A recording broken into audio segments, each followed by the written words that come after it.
one of the big questions coming up is how do you make sure you don't overpay for a home? And this is part of the ongoing financial crisis that's going on in the marketplace today, is from all the buyers that really paid too much for a home. Now the question is, how did they know they paid too much?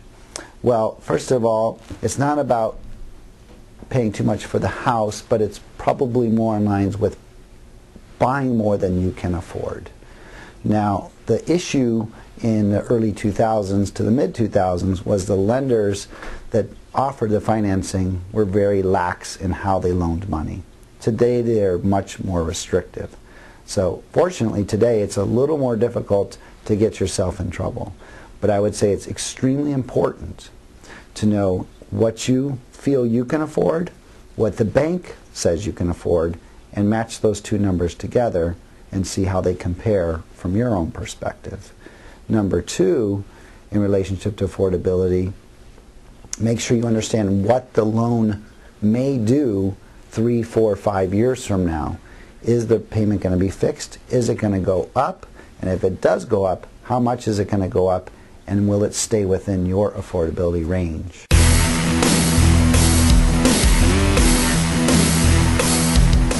As far as deal breakers to think about when you're buying your first home, what to watch out for, I would first of all be careful not to buy anything without a home inspection. Make sure you have time allotted for a home inspection. If there's any significant repairs that have to be done, you want to be sure before you're committed to that purchase that you have the financial ability to pay for those repairs. There could be, for example, an unforeseen foundation issue that could cost tens of thousands of dollars. If you don't have the cash to fix it, you could have significant problems.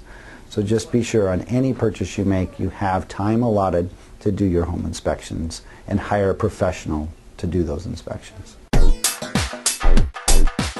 In regards to closing costs and what to expect, the range of closing costs is probably going to be between 1% and 3% of your purchase price.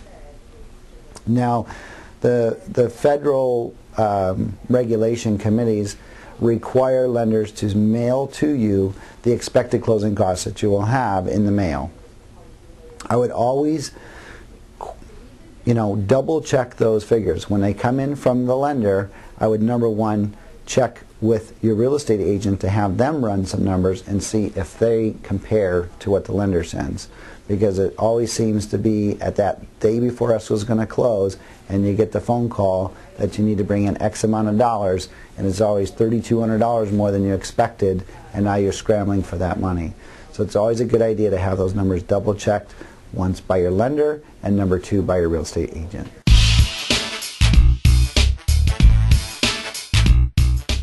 Probably the best advice I'd give anybody in either creating wealth or building a real estate portfolio is number one, you've got to get control of your expenses. You've got to get control of your debt. You want to eliminate debt as quickly as possible. There's a few really good teachers out there that will teach you via books that are very inexpensive to buy of how to do that. And I think that's the smartest thing that I can tell anybody.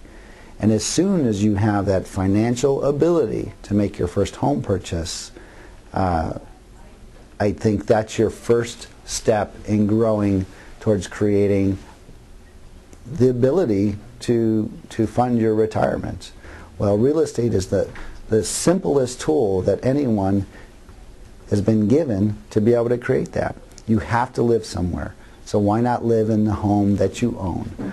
Why pay someone else's mortgage when you can pay your own mortgage? And then buy what you can afford. Probably the biggest mistake is our egos get in the way. We buy a little bit more than we probably should because we're excited about the big, beautiful 5-bedroom, 80,000 square foot home, where we should maybe be buying something a little bit more financially comfortable. Start with that.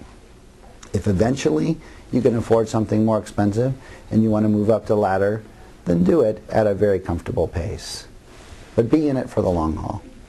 And again, the sooner that you can do it, it's certainly going to be my recommendation that you do it as soon as you're financially capable. and you look for markets like today. Why? Because we've seen deflation in prices, which means prices are down right now. Number two, interest rates are at an all-time low, and there's no question that they will go up. It's not whether they'll go up, it's just when. So you have low prices, low interest rates, creating really the perfect opportunity to purchase real estate. This is Ed Kaminsky at Shorewood Realtors here in Southern California, Manhattan Beach, just outside of Los Angeles. You can reach me at my office at 310-798-1277 or by email at ek@itzsold.com. And itzsold is ITZSOLD.com. Thanks for your day today.